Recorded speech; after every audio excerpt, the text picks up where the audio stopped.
Or okay, wonderful. Yeah, I would like to welcome all of you to another AFINet webinar, and we're very pleased to have Kirsten Frederiksen today.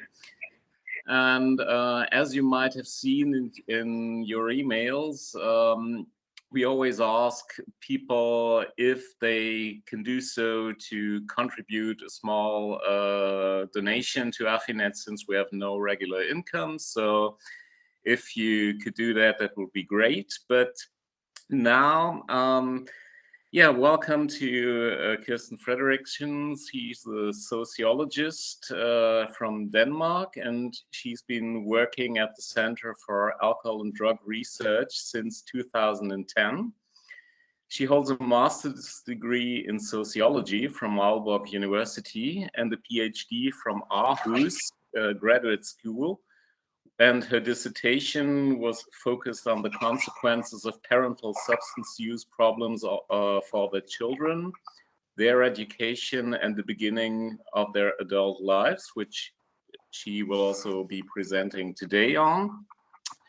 And she's specialized in treatment research and collaborating with practitioners to test various treatment methods and implement data-driven addiction treatment. Additionally, she works in consumption research, conducting national questionnaire surveys that focus on substance use, well-being, and social and mental health issues. She's the program director for the Danish part of the master's program, European Master in Drug and Alcohol Studies, which is a collaboration between several universities. And like in all AFINet webinars, Kirsten will talk for about 50 minutes, I suppose, on her research data, and there will be space for debate afterwards. And so the floor is yours. Thank you, Gladys. I think I'll just start sharing my screen.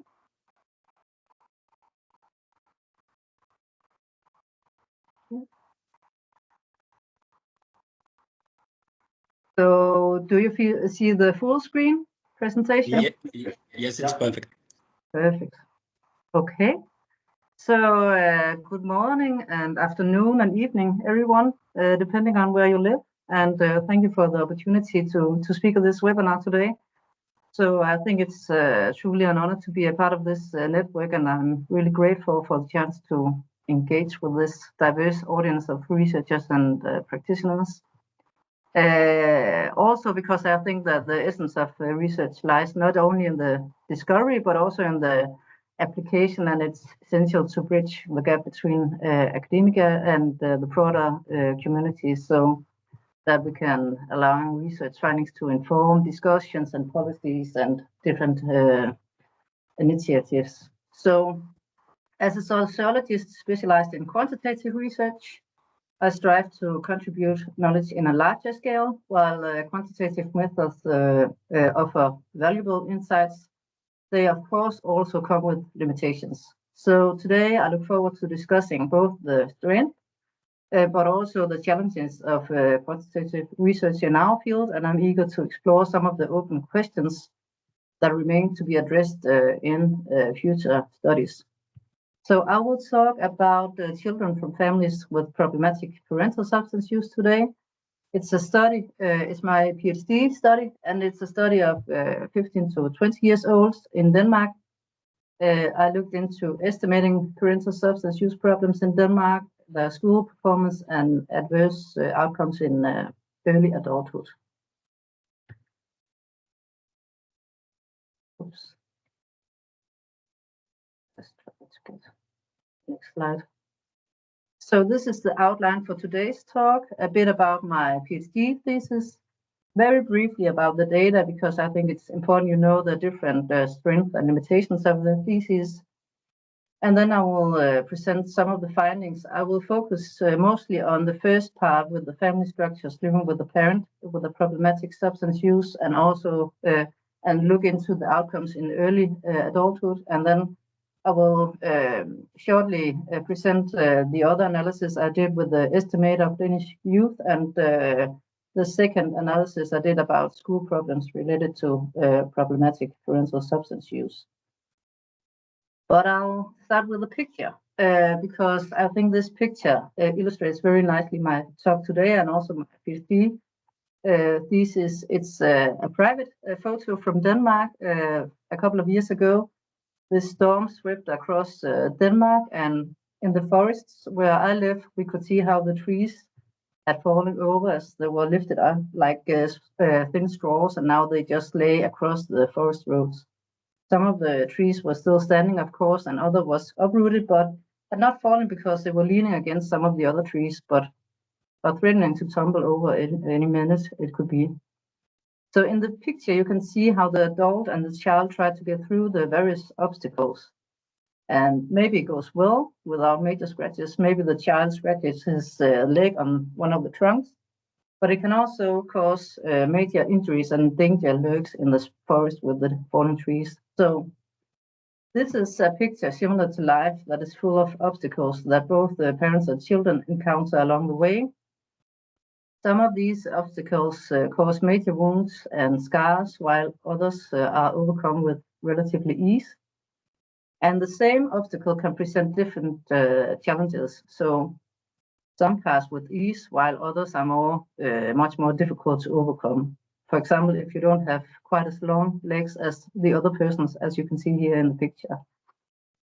And that's what I'm going to talk about today, the different obstacles that we face along the way. And in this context, we're zooming in on obstacles in families and parents who have substance use problems and how this affects children in different ways. And I think it's nice to start out with a picture because we're going to discuss a lot of figures and numbers and statistical analysis. And it's nice to, in this quantitative research, remember that it's always blurry and complicated, as Richard also mentioned in the beginning of our talk before this presentation.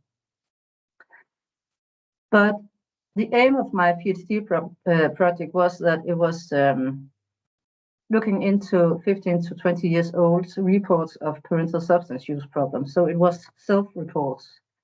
In two national surveys. I will shortly talk about that later on. And we supplemented that with register data for both young people and the parents over a historical period from the first children's birth year up to the time of the survey. And that was in 2015. And also, actually, we had later data up till 2018. I had three topics. I had the estimation of how many children and young people are in the target group.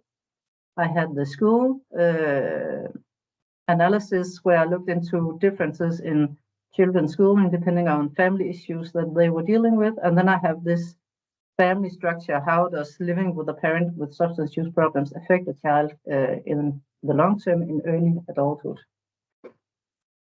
So just a bit about the data and what benefits and problems we have from different data sources. And this is, of course, from my quantitative perspective. We could also do a qualitative analysis, and that would have other opportunities to investigate this problem. But I had the two different data sources. I had the survey and I had the register data. And the surveys have this benefit that it gives insight into families that are otherwise not in contact with the system. It's the more hidden families where they are not in touch with the treatment system or mental health services and so on. Maybe no one outside the family knows about the problem, and it is only the children or the parents' self-reports that shows that there's substance use problems in this family. The problem with only using surveys is all those who don't participate, because we know that non-participants have higher levels of different problems compared with participants. I will get into that a little bit more later on. So the benefit with the register data is that it covers the whole, the entire population. It's historical data. The problem is that it only covers the more severe cases with alcohol-related hospitalizations, for instance, or convictions for crime-related crimes, drug-related crimes, sorry, and those seeking drug and alcohol treatment. And as we know, a lot of people or parents will never seek treatment for their drug or alcohol problem. So to summarize, we get information from the registers about those who didn't participate in surveys. So that covers the problem with the survey. And on the other hand, we have from the questionnaires information about the families that don't show up in the registers. So the two national survey that we did in 2014 and 15 was a representative sample of Danish young people.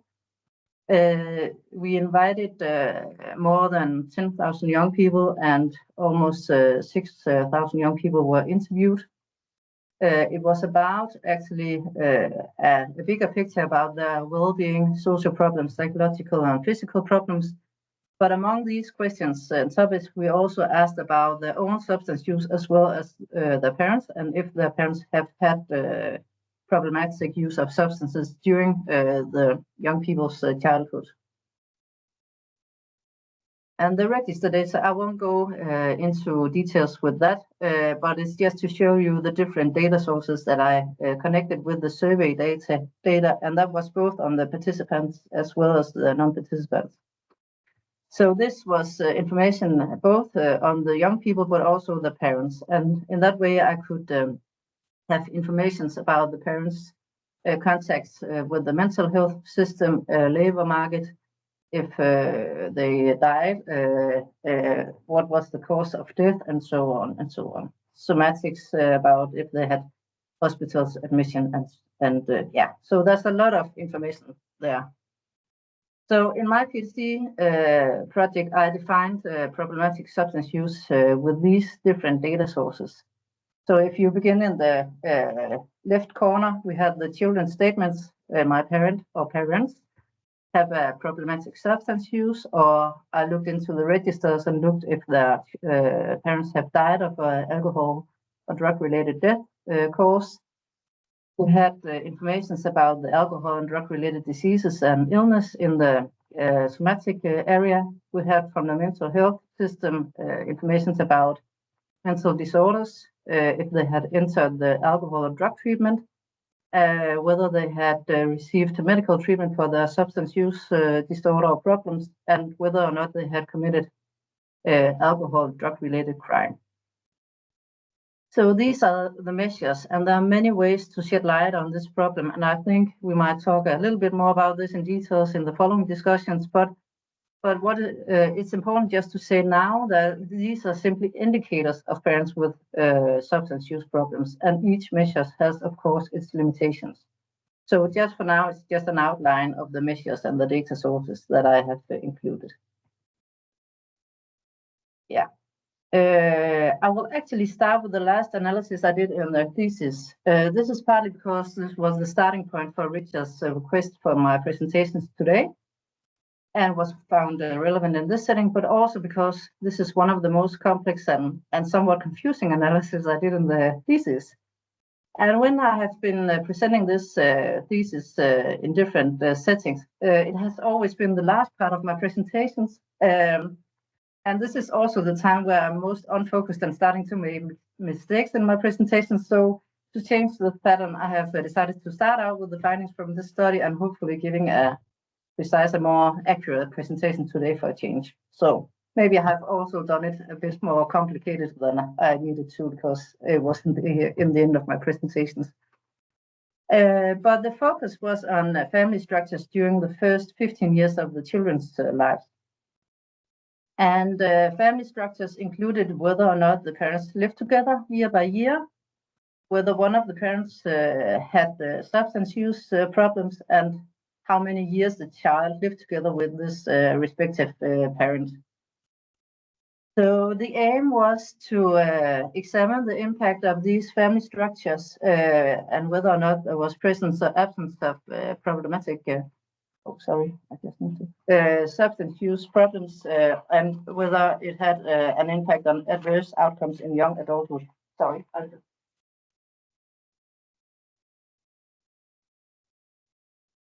And the adverse outcomes I looked into was need. That's an abbreviation for not in education, employment, or training. So that is young people who are outside the educational system or the labor market.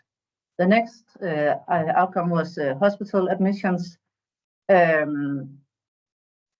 and what the reasons were, if they had mental disorders and been in contact with the mental health services, and whether they have been convicted for a crime. So this can be illustrated like this. We had the family structures for the first 15 years of the childhood. Who did the children live together with? Was it the both of the parents, or was it only with the mother or the father, for instance? Was problematic parental substance use present, or did the child live together with this respective parent, and how long? And then we measured, I think maybe it's overlapping a bit, from 15 to 20 years, when they were 15 to 20 years old, we measured whether they were outside of the educational and labor market, the educational system, sorry, and the labor market, whether they had been at hospitals, and whether they had received mental disorders or convicted for a crime. And this is the 5 different family structures that I looked into. So the first 2 is the children who live together with the parents all 15 years of their childhood. And they are divided into the first group that was the reference group for the analysis, and that was the main part of the young people who lived together with both parents, and there were no problematic substance use in the family. The second type of family structure were they had lived together with both parents, and 1 or 2 of the parents have had problematic substance use. Then we have the next 3 family structures where they did not live together with both parents. In number 3, it was without problematic substance use. The number 4 is that they only lived very shortly together with the parent who had substance use problems. And number 5 is that they lived 5 to 15 years with the parent with a substance use problem. So we had 3, I can never pronounce this, hypothesis. We have the first one, that it was a protective factor of living with both parents, because a lot of studies shows that this is a protective factor. The next was that it would increase the likelihood of later problems in early adulthood if you had parents with substance use problems, and that the number of years living together with the parents with substance use problems would further increase the likelihood of later problems. So this actually would mean that we would expect an increase of these different adverse outcomes for family type 2 and 3, because they lived very long together with the parent who had a substance use problem. So this is the analysis. I hope it's okay to look at for you, and that you can see the graph. But it's an analysis where I calculated odds ratios, and just very shortly, that odds ratios is used to assess the likelihood of an event when we compare one group with another, and odds ratio greater than 1. So this is the starting point. That suggests increased likelihood. So that would be the ones who are over 1, and while less than 1 suggests decreased likelihood. So that would, for instance, be this part. So if we look into need, that was the young people who are outside of the educational system and the labor market. We found that young males, the blue one is the males, and the orange is the females, that young males had the same odds of being outside of the educational system and the labor market, irrespective of family structure. But young females had higher odds of need if they came from family structure 4. And I did also a post-estimation analysis that is called adjusted risk factor to be sure that this was for this particular family structure. It's an absolute risk measure. I will not go into details with that, but that showed that this was a significant different from the others as the only one. Oh, sorry, that was the wrong way. Then we also did analysis of the hospital admissions, and that showed that the risk of hospitalization did not significantly differ between different family structures, with one exception. And that was young individuals, both male and females, from family structure 4, who had significantly higher odds. For both of them, it was around 1.4 odds ratio. So it's a bit higher than the other family structures. Then we looked into mental disorder, and in general, we can see that young females have higher odds of mental disorder, but taking this post-estimation, the adjusted risk difference into account, the differences persisted for females from structure 3 and 4. And in family structure 4, it was also young males who had a significant higher odds ratio, and that was almost 1.6. And I think for girls, it's almost 3 times as high as when we look into the reference group, this family group structure. So the odds of crime, maybe it's not that surprising, but that is significantly higher for young males, and females in all types of family structures had significantly lower odds of being convicted compared with the reference group. But when we looked into the post-estimation, it was males from family structure 4 and 5 who had an increased risk of being convicted for crime. So, surprisingly, the analysis showed that it doesn't matter much whether a child lives with the parent who has a substance use problem. Young people who live with both parents without substance use problem have the lowest likelihood of problems. That was the family structure 1.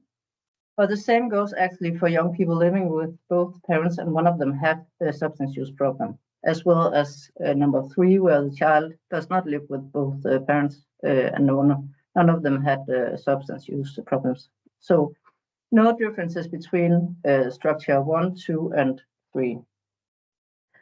There was some differences in initial analysis I did, where I did not control for parental mental disorder and parental long-term employment. So that actually showed some differences between the 3 structures. And it showed an increase for family structure 2 and 3. But that difference disappeared when we controlled for parental mental disorder and parental long-term unemployment, and suggesting that that's maybe what's called, it can better explain the differences than parental substance use problems.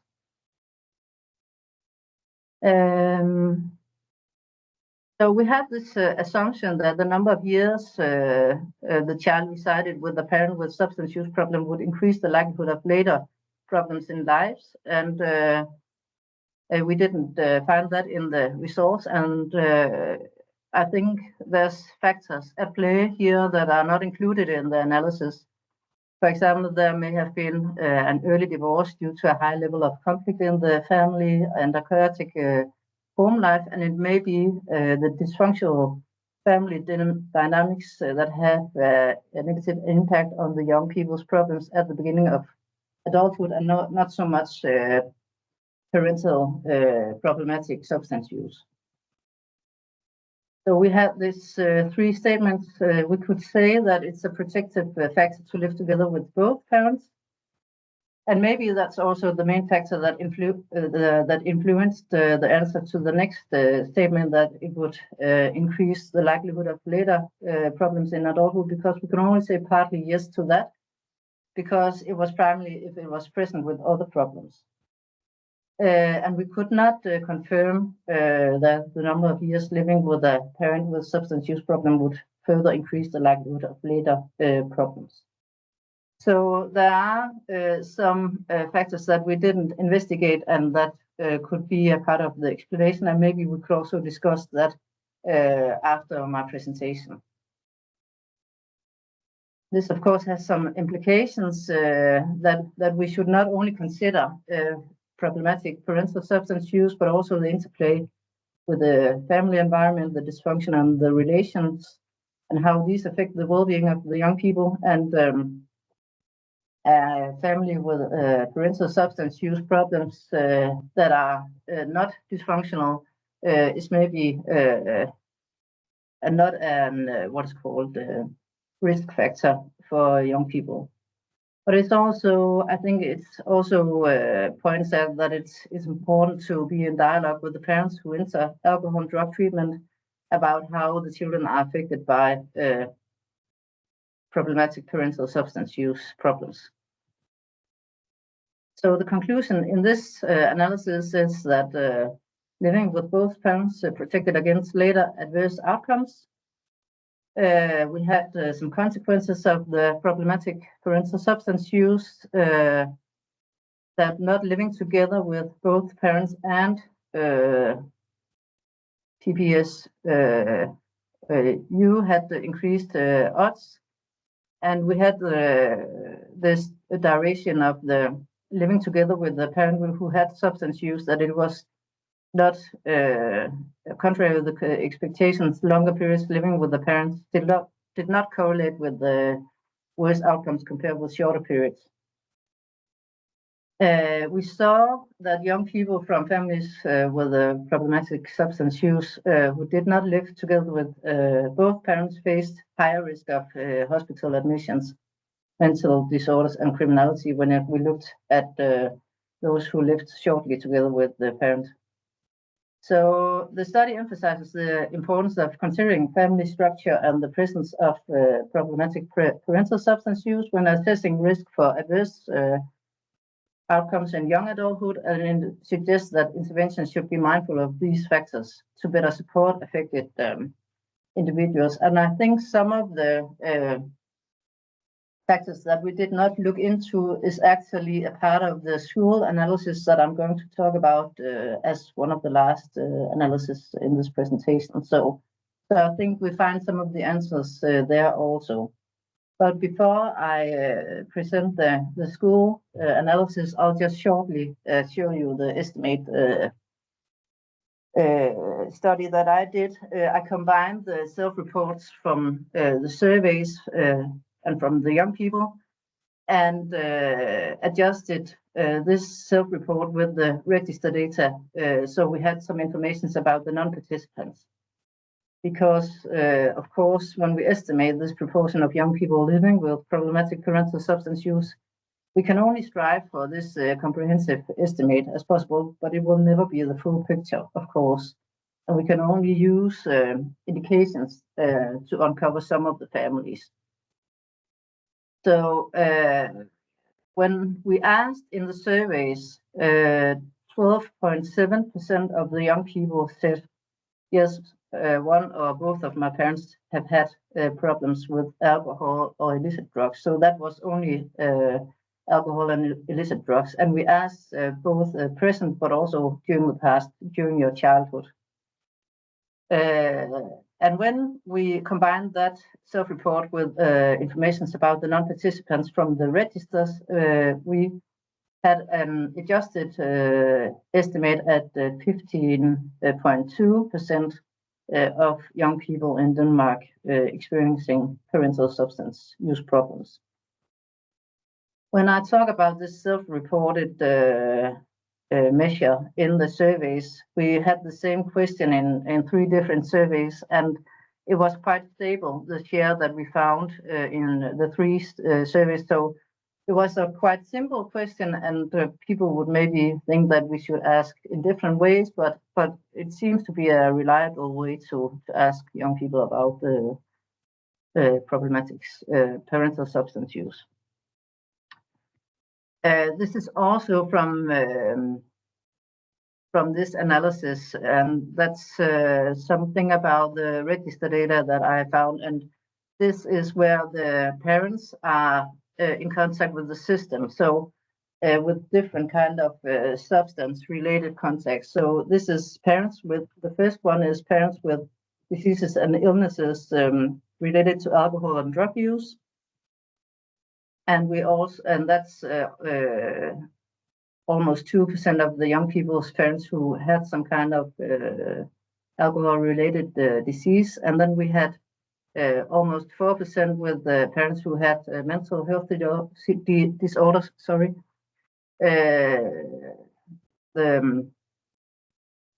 what's called, yeah. So that's the mental health disorders connected with substance use disorder. And then we had convictions also related to alcohol and drug crime, and whether or not the parents have entered alcohol drug treatment. And maybe you should pay attention to 4% of the young people who had parents in alcohol drug treatment at some point of their childhood and youth.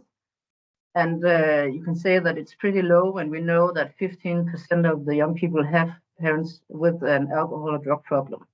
But it's not that surprising, because we also know that a lot of parents recover themselves.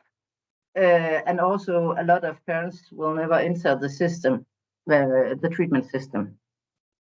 So, but we have also a quite large number of parents in Denmark with who are receiving medical treatment for substance use disorder. And I think that is a very typical picture in Denmark. I'm not sure if it's a particularly Danish phenomenon, but a lot of people have medical treatment for their alcohol problems and show up at the doctor and don't get any other kind of help for their alcohol problems. Yeah, so that was just a bit more about the results from this analysis.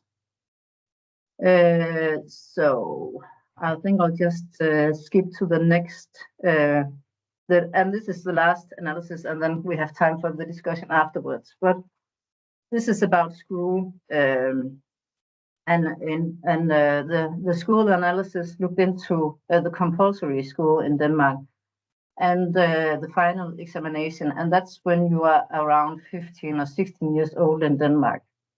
And the reason why I looked into that is that we know that children from with parents who have substance use problems are more likely to have problems in school, and poor school performance compared with their peers. They have lower grades, more truants, and more people have negative school experiences. But what does it look like when we look at the overall burden of problems in the family? Because the starting point for this analysis was that I was thinking about that it's more likely to there be a difference for a child living in a home with a father who drinks, but both parents are employed and have no other problems, compared with a child living alone with a mother who drinks. The mother is unemployed and maybe also has mental health issues. That's two quite different situations for children to enter school with. And the starting point for this analysis was that children with parents with substance use problems would have a lower average at graduation, but also that the more family-related problems the family had, the more school-related problems they would have. And I also looked into whether they progressed to secondary education in the following 2 years, but I'll shortly show you that analysis also.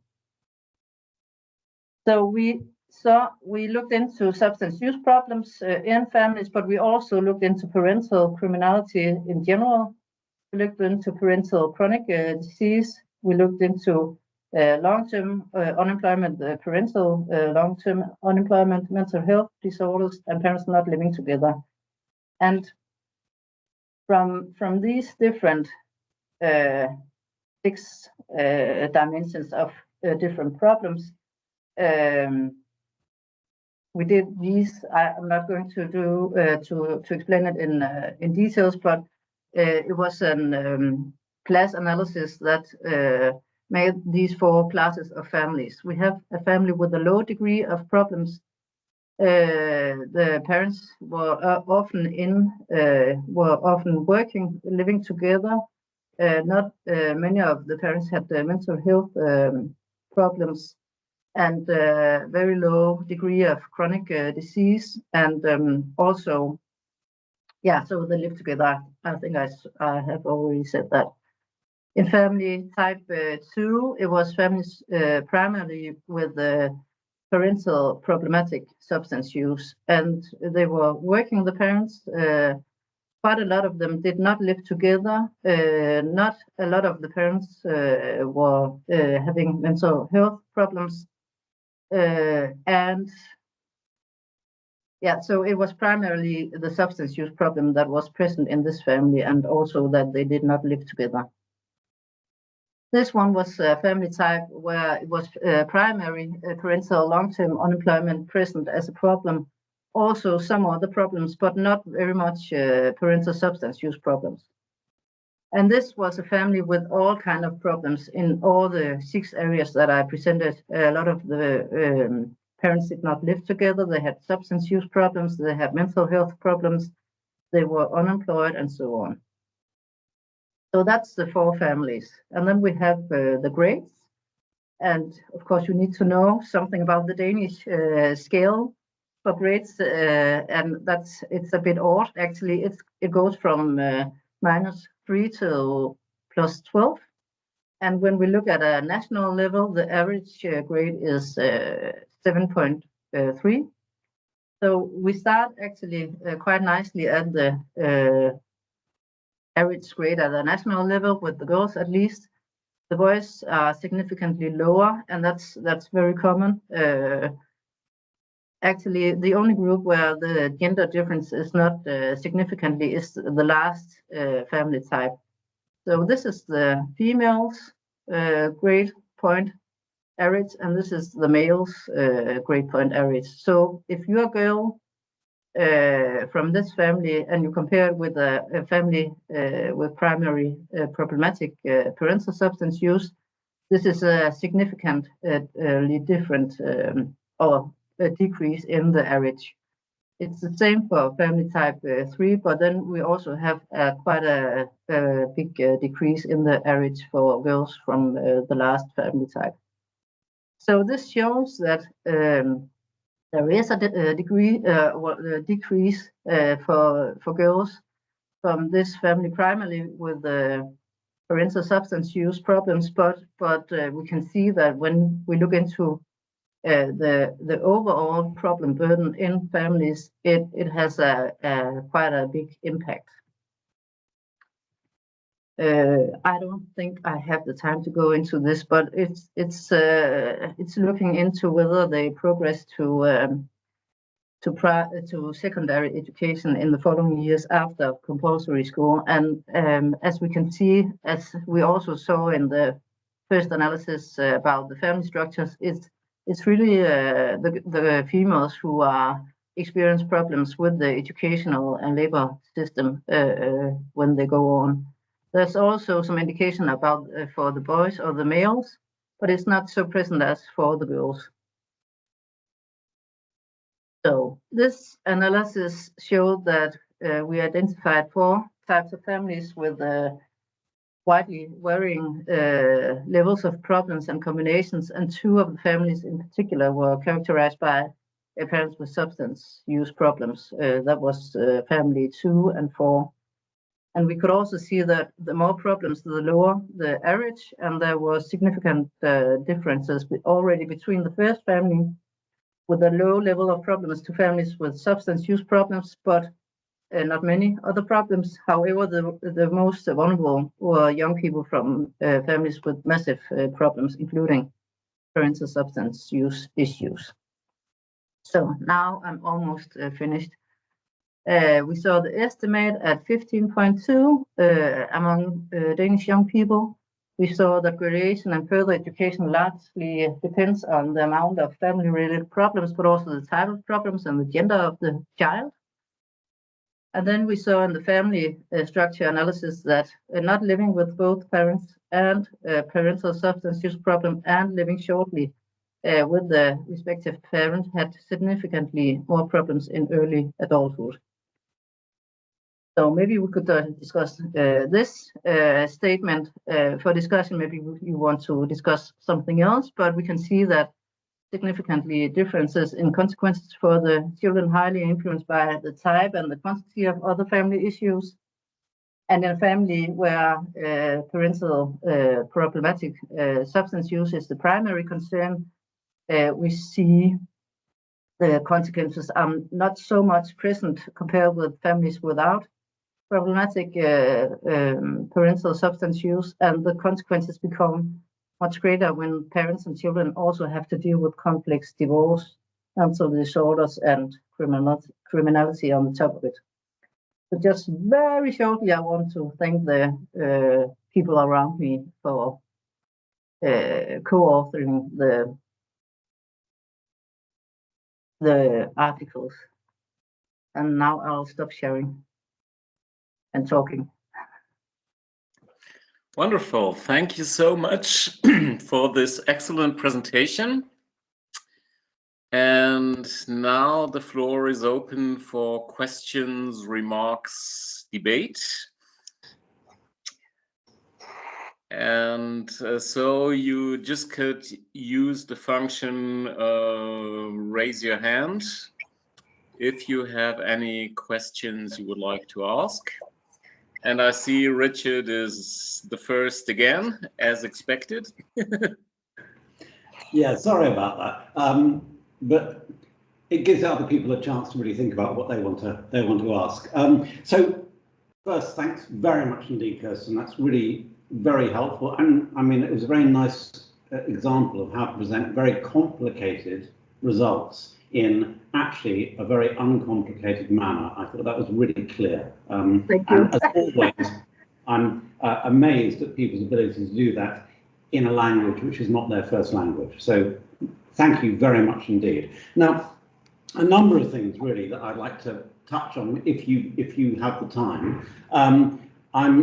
I'm very interested in basically the overall results that you've got actually are in many ways very similar to some of the work that we did in the Risk and Resilience project, all those years ago. Now, obviously, we quantified a lot of our data, but it was very, compared to you, a very qualitative work. So we had 250 incredibly detailed interviews, as opposed to thousands of responses. But that, in a sense, I think makes it even more powerful that some of the results that we got from these very detailed qualitative work is replicated in some of the much, much larger quantitative work that you've done and across countries as well. So I think this makes these results even more powerful when you look at them across culturally like this.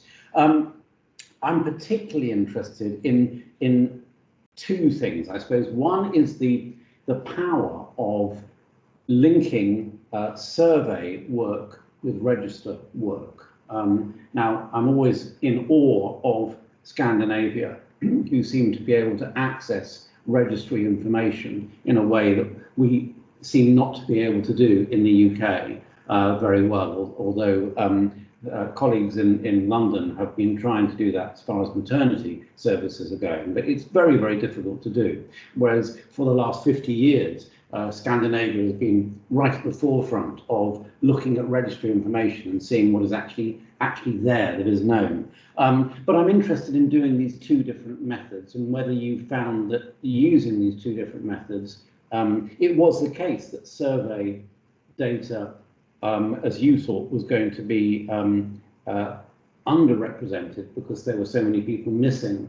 Because, I mean, other people argue that survey data overrepresents because it's people who volunteer for work are the ones, in a sense, are the casualties. And so if people who don't have problems tend not to come forward for survey work. So I'm interested in your view about the links between those two things.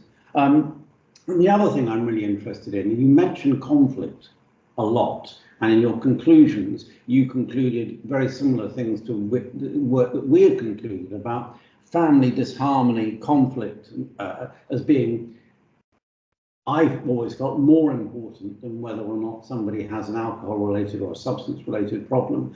But I'm not sure how you measured that, because a lot of the things that you were looking at didn't seem to me to be able to measure conflict. They were secondary things. So I'm interested in how you concluded that conflict is really important when I'm not sure how you measured that. So those are my two main questions. Thank you. I will start with the last question because that's really easy to answer because we didn't measure conflict.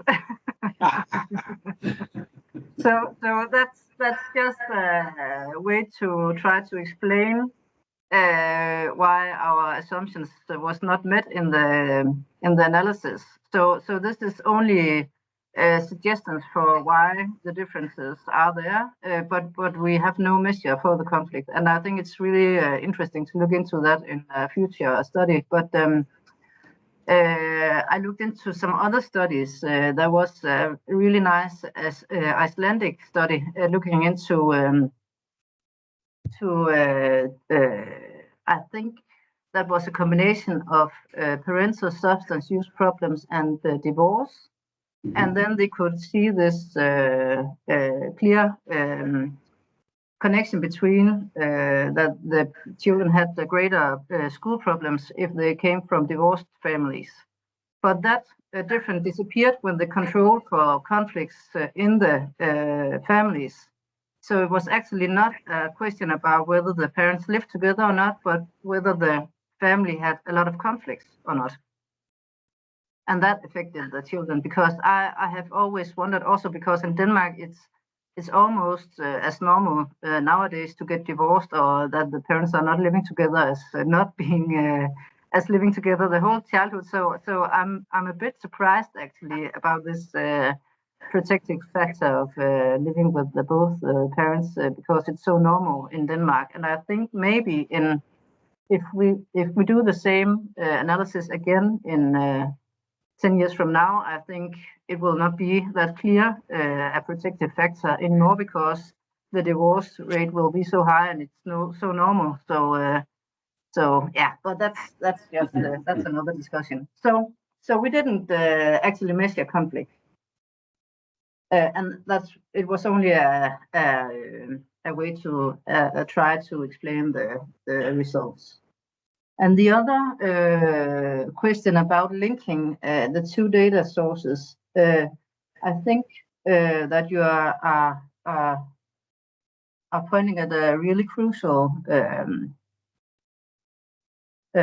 problem with the survey, and that we can see that there are so higher level of problems among the non-participants. And in a way, it makes perfectly sense that if you don't have a lot of resources and a lot of problems in your life, you don't have the energy to participate in a survey from Aarhus University. That is, you have to use like half an hour on it. So I think it makes sense that we don't get this group in the survey part. And actually, these two surveys have a pretty nice response rate compared to nowadays. It's really difficult to do surveys, and the response rates it's much lower now these years than for 10 years ago when we did the two other surveys. So it's a question that is really important to be aware of now also. So, but I think the nice part with the survey is that we get the ones with not so many problems, but also the ones who are experiencing parental substance use problems, because we will not have that more hidden families in the register data. because the parents are not using the system and they try to solve the problems themselves, or they recover on their own, or they just don't seek treatment. So it's two different populations that we did some analysis of the overlapping between the populations, and I think when we looked into the survey part, it was 1/3 who only reported in the survey and was not a part of the register data, and it was 1/3 that was the overlap, both in the register data and reporting in the survey, and then there was 1/3 that we covered by the register data. So it has the opportunity to give some answers to different groups. So can I just get you to repeat that? So one of the two data sets, 1/3 were the young people who said their parent had a substance misuse problem and or other problems. That was corroborated by registry data. But for 1/3, registry data showed problems, but the young people didn't report them. And for the other third, the young people reported them, but they were not showing up in the registry at all. Oh, how very, very interesting. And that was only among the participants. Then we had all the non-participants that was only covered by the register data. So yeah. So and I think it makes sense that we have some self-report, or that we have some young people who don't report their parents having substance use problems, but they show up in the registers, because we also know that people sometimes when they look back at their childhood, they are aware, well, it was actually because my father was drinking and we had all these problems. But when you're 15 years old, you would not say that that was the main problem in your family, and maybe you didn't know. But when you got into your 30s, suddenly you can see it in another light. Yes, absolutely. And these things are very much issues of attribution. I mean, in our risk and resilience project, we actually managed to interview a number of siblings from the same family, and in some cases, 3 siblings in the same family. And you would think they would be describing the same family, because they were, but in fact, there was often not very much resemblance between whether they thought their parents had a serious problem or not, or in almost every domain, there were young people in the same family who were seeing things very differently. And that's even within one family. Anyway, enough from me. Okay, so again, I would ask everyone here to just raise your hand if you have got any questions or remarks, and I'll take the freedom to, well, step in after Richard started. And I was wondering, do you have any data regarding the severity and degree of exposure of the children to alcohol-related problems? Because on the one hand, you know, there's the option that a drinking parent just might be absent or might be present, and of course also you have the comparison of short-term, long-term exposure. And I just wonder whether short-term exposure probably might indicate a more severe problem, because at least in Germany, people with alcohol dependence, they had the condition for 12.5 years before they first enter rehab. And I suppose it might be similar in Denmark. I think when you go into treatment in Denmark, it's different when you go into drug treatment and alcohol treatment. But when you enter alcohol treatment, I think you are 42, and as an average age. So yeah, so the problems have been there for many years before you seek treatment.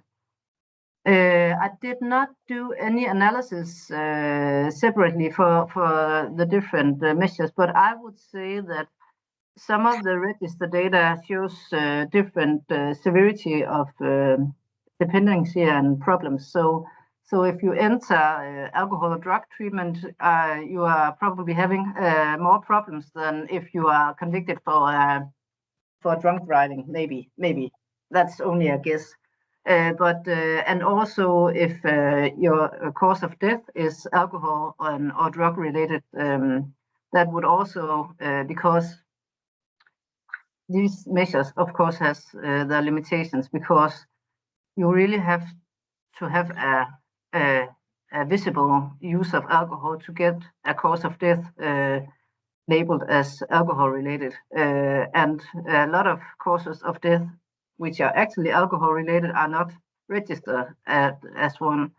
But if you have a parent who died of an alcohol related death cause, it would also have a quite high severity on the scale, I think, on dependency. And you could find, but I haven't done any analysis, but it could be really interesting to look into that. And also some people has also suggested to look into alcohol and drug related register data to separate them. I just combine it because, yeah, it was more the consequences than the substances I was interested in, but that could also be interesting to look at. Yeah, certainly. And I mean, it might be an option also to do some subgroup analysis on that, because now one thing is always, if you have got a diagnosis, this I think is only loosely related to the impairment people have in their daily lives. So that would be really interesting. But I see Richard has raised his hand again. Sorry, but I'm interested in how you define parent, because obviously in many cases, and particularly you're talking about children not living with both their parents. And certainly in our work, and that I don't know whether that's still the case now, 45 years later, but many people who were married to somebody with a serious alcohol problem, when they then broke up, managed to get married again to somebody with a serious alcohol problem. So step-parents were a very, very important part of our analysis. Did you include step-parents in your analysis of parents? No, that's a great limitation of the definition of parents, I think. And it was very narrow, biological parents, and it was mom and dad. So if you had a mom and mom or a dad, you wouldn't recognize yourself in the question that we asked in the survey. So it was very conservative way to define parents, I think. And today, I think we would do it in another way. And I agree with you about the step parents. Also, if you have a father that you only had been living with the first 2 years, and then a stepdad who had been in your life ever since, this would. And how are the self-reported measure actually? What are they answering? Is their definition of a father the biological one? I don't know. So it has a lot of limitations, of course. Yeah. And I just saw that Marion Ruckert has written in the chat that she would agree that the degree of conflict and subsequent anxiety levels in the family system is a key factor in terms of impact. And so I don't know if Marion, if you would like to comment on the talk any further, or whether you would just like to share your pieces by email. Yes. You know, it's just interesting. I have had recently to prepare with a colleague. We spent a day presenting to 45 psychotherapists on transgenerational transmission of trauma through the perspective of parental substance use. So it was a really very interesting day. And the data which we received some years ago through a poll during a similar seminar revealed that 53% of therapists present had grown up with parental substance use. So we as psychotherapists were really interested in their perspectives in working with the client, the adult child of alcoholic in the therapy room. And so I did quite a bit of reading around it, but I came across a recent thesis from Ireland by a PhD student that I think will be of interest to AFINet in terms of, you know, grounded theory. I'm not a researcher, but I know this is grounded theory research. But she came, the top words she came to was anxious anticipation. Mhm. That's the key word. And the subcategories there are people pleasing, bearing the brunt, and two other ones as well. And they were really fascinating and got me thinking so much about the whole issue within families.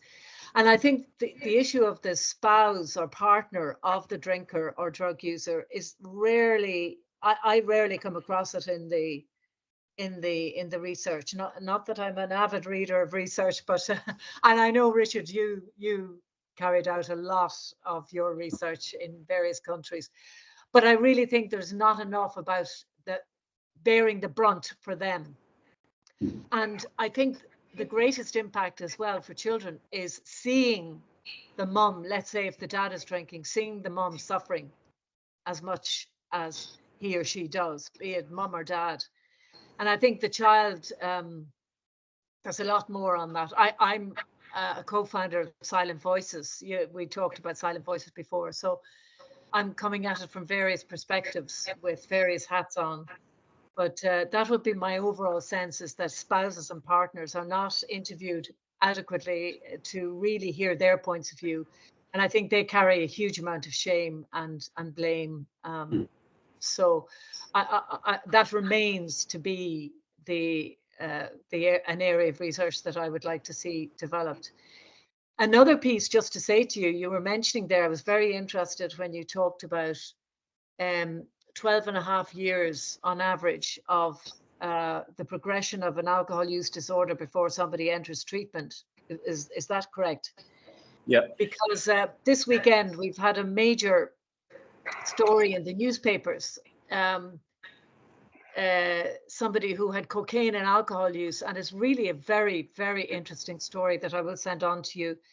He's a comedian, and he's just got engaged to one of our top celebrities here in Ireland.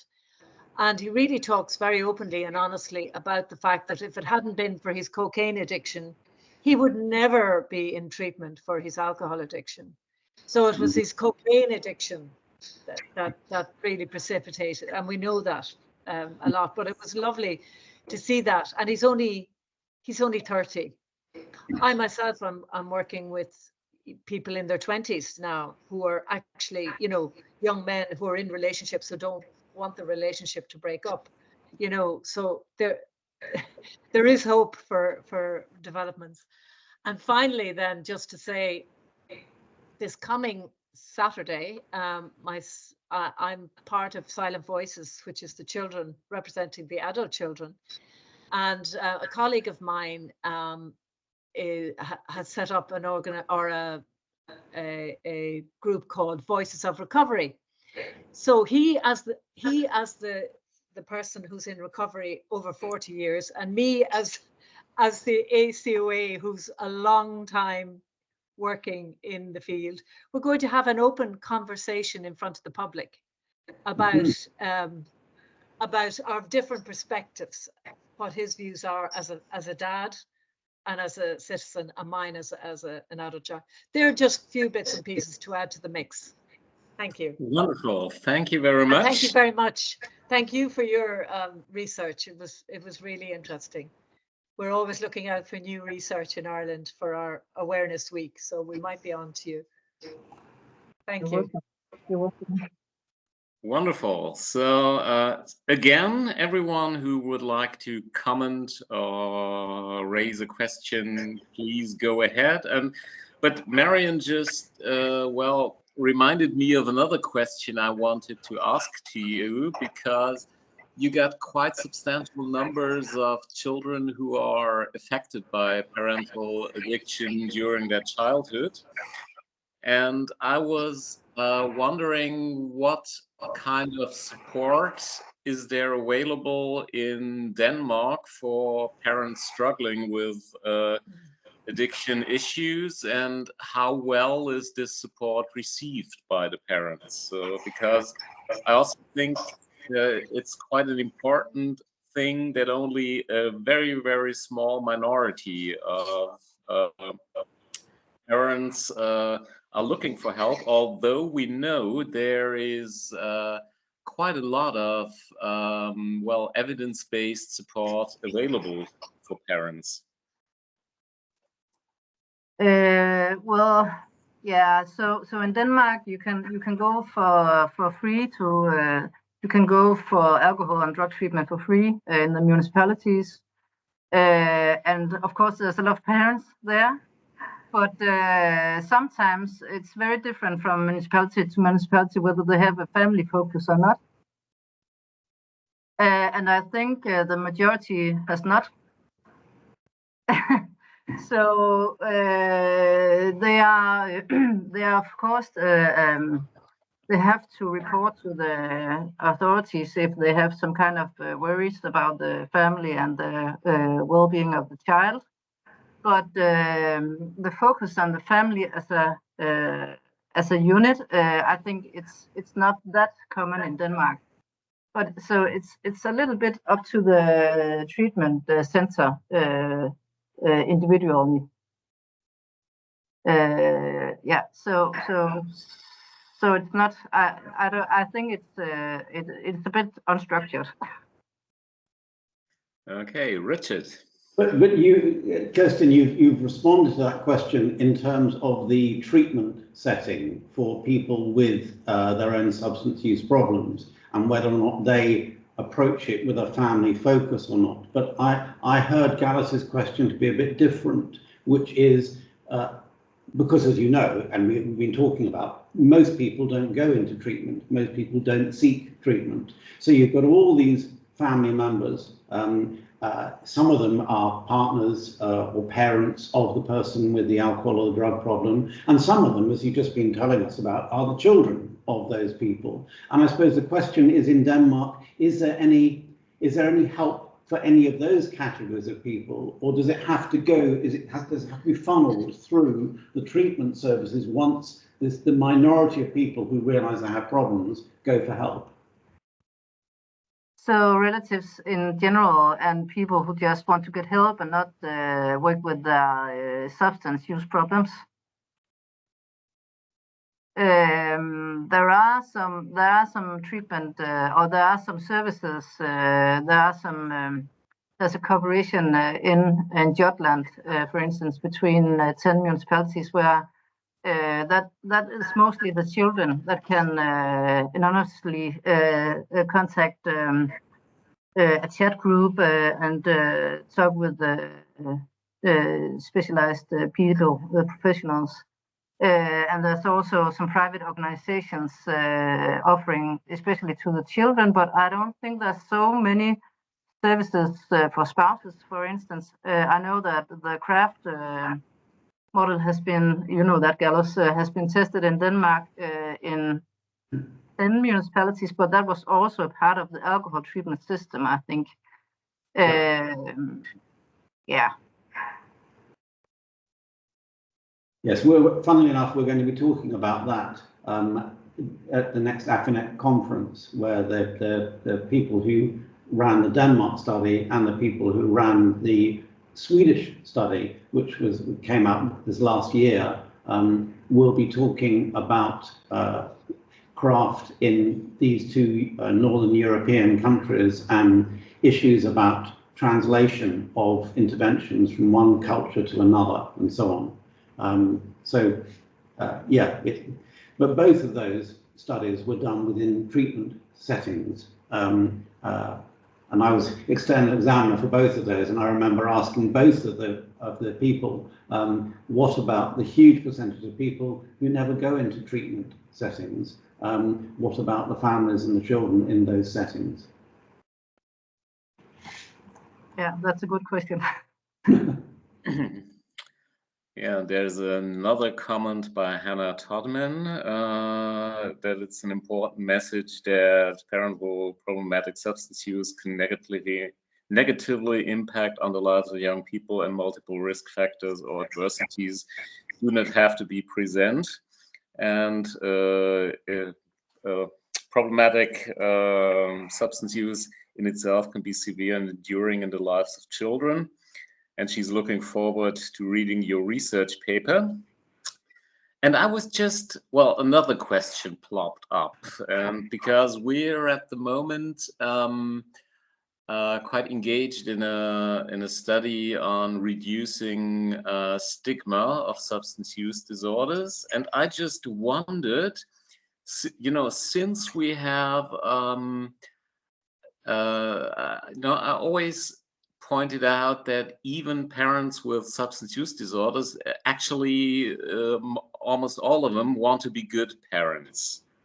And your data also indicate that it's not necessarily damaging for the children. So I just wonder whether, and as you also said that in the field of substance use treatment, if there are children, you know, first of all, it gets a children's safety issue, which of course is important, but I just think this is not the whole truth, because it, you know, it indicates that, well, parents with problems, whatever, be it substances, be it other psychiatric disorders, that they are a threat to their children. And I think your data also shows that this is far too, well, undifferentiated. And I think sending out the message that they're not necessarily bad parents, that, and of course combining it with the rest, that we can provide effective support for them as well, might reduce stigma and increase the chances of parents seeking help for educational problems.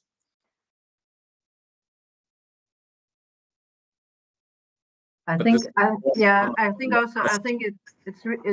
it could be really nice to have more focus on the children when people get into the alcohol and drug treatment system. But I think from a practitioner's view, I think often they are also afraid to scare the parents when they ask into the children, and will the parents come back then, because they're afraid of this focus on the family as a whole. And yeah, so maybe that's also part of the problem why they don't talk so much about the family issues in the beginning of the treatment system, or the treatment, what's called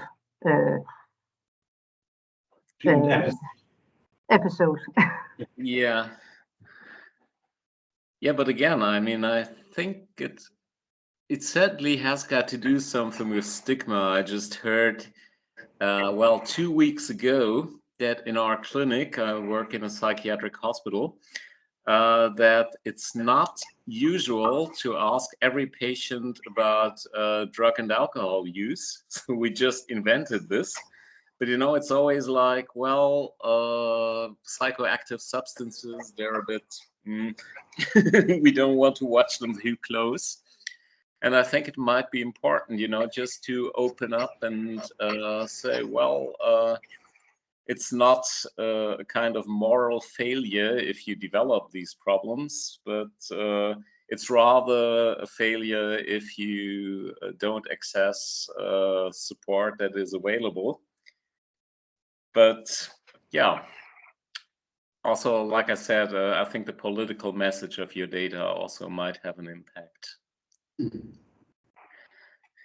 Okay, so first, the first people are already leaving, and I'm also looking whether there are any other comments, but I'll just throw in the advertisement section, because Richard already mentioned our conference where there will be a presentation on craft, and the conference this year will be online and will take place on September 19th to 20th.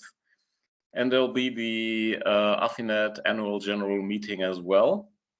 And you can submit abstracts if you like to, and I think submission will open quite soon, and we'll announce that on the website. So, and Richard also mentioned the next, no, he didn't mention it, but the next webinar will also be on conjoint treatment on the 15th of May by Barbara McCready, also something you should keep in mind. And I'm still looking whether there are any other questions in the audience. I mean, not unexpected, many people say a big thank you to you, Kirsten, in the chat, but no questions so far. But you're always welcome to write me an email if you have any questions that are easier to ask personally. So please contact me if you have anything you want to discuss or comments you want to give on and so on. So that's always welcome. That's wonderful. And I mean, your talk also has been recorded and will be available on the AFINet website shortly. And we noticed that quite a lot of people, they also watch the webinars, even if they didn't make it to be there. Okay, so Richard.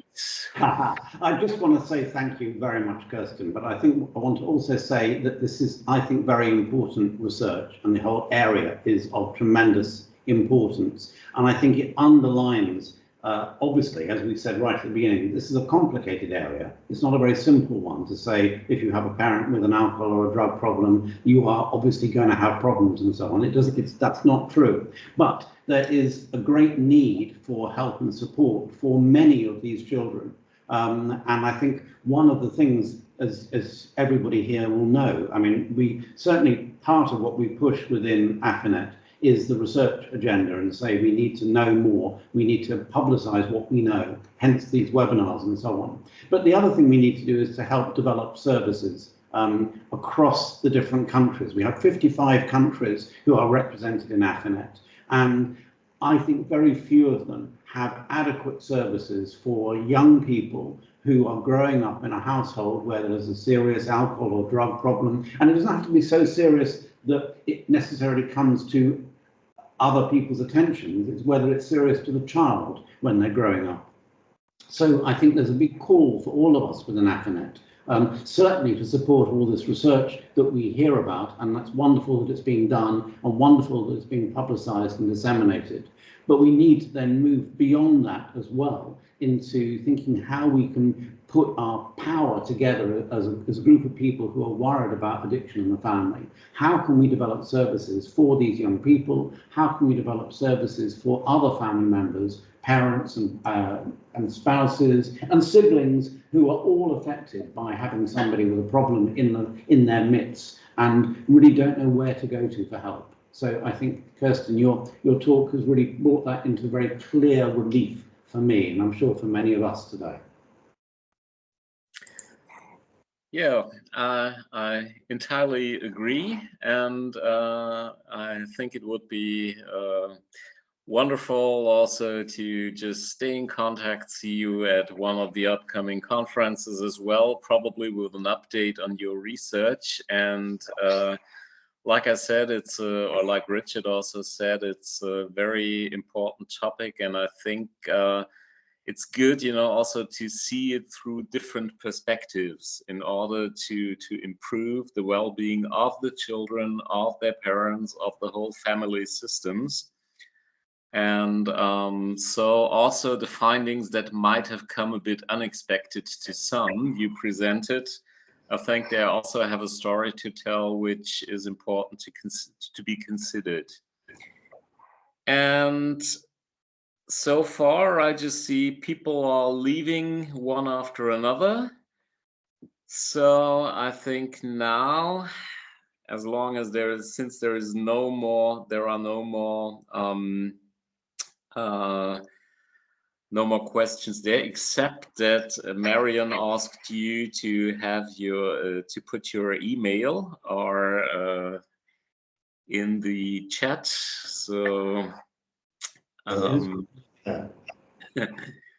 so I think there's an wonderful.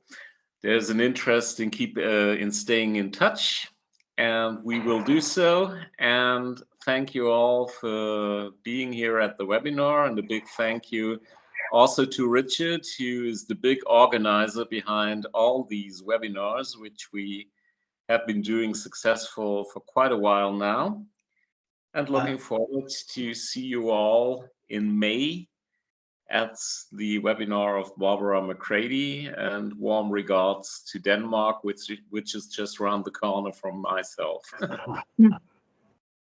Okay, bye-bye everyone. Thank you. Bye-bye. Nice to see you. Bye-bye. Thanks again, Kirsten. Thank you for inviting me.